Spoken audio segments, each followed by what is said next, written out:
ചിലർ നിറഞ്ഞവരെ ഇന്നത്തെ സുവിശേഷത്തിലെ പുനരുദ്ധാനത്തെ കുറിച്ചുള്ള ഒരു തർക്കമാണ് നമ്മൾ വായിച്ചു കേട്ടത്. ഈശോയുടെ അടുത്തേക്ക് സദുക്കായര് വളരെ ഭംഗിയായിട്ട് ഒരു ചോദ്യം ഫ്രെയിം ചെയ്തു വരുന്നു. അവർക്കുള്ള ഉത്തരം കൃത്യമായിട്ട് ഈശോ നൽകുകയും ചെയ്യുന്നുണ്ട്. ഇന്നത്തെ സുവിശേഷ ഭാഗത്തിലൂടെ ഈശോ നമ്മളോട് പറയുന്ന ഒരു കാര്യം, മരണത്തിനപ്പുറത്ത് ഒരു ജീവിതമുണ്ട്, പുനരുദ്ധാനം ഉണ്ട് എന്നുള്ളതാണ് ഈശോ നമുക്ക് നൽകുന്ന ഒരു സന്ദേശം.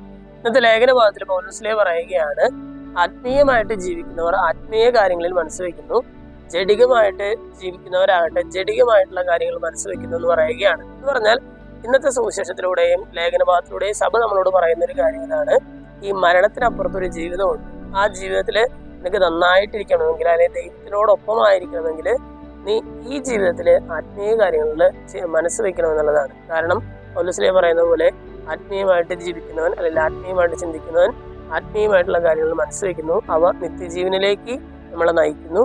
ജഡികമായിട്ട് ജീവിക്കുന്നവനായിട്ട് ജഡിക കാര്യങ്ങൾ മനസ്സിലാക്കുന്നു, അവ മരണത്തിലേക്ക് നമ്മളെ നയിക്കും. അപ്പൊ ഇന്നത്തെ വചനഭാഗങ്ങൾ വായിച്ചു കഴിയുമ്പോൾ ആത്മീയ കാര്യങ്ങളിൽ കൂടി ഉണർവുള്ളവരാകാനായിട്ട് നമുക്ക് ശ്രമിക്കാം. അങ്ങനെ നിത്യജീവനിലേക്ക് യാത്ര ചെയ്യുന്നവരാകാം. മരണത്തിനപ്പുറത്തുള്ള ഒരു ജീവിതത്തെ പ്രത്യാശയോടെ നോക്കി കാണാം. ദൈവം നമ്മെല്ലാവരെയും സമൃദ്ധമായിട്ട് അനുഗ്രഹിക്കും.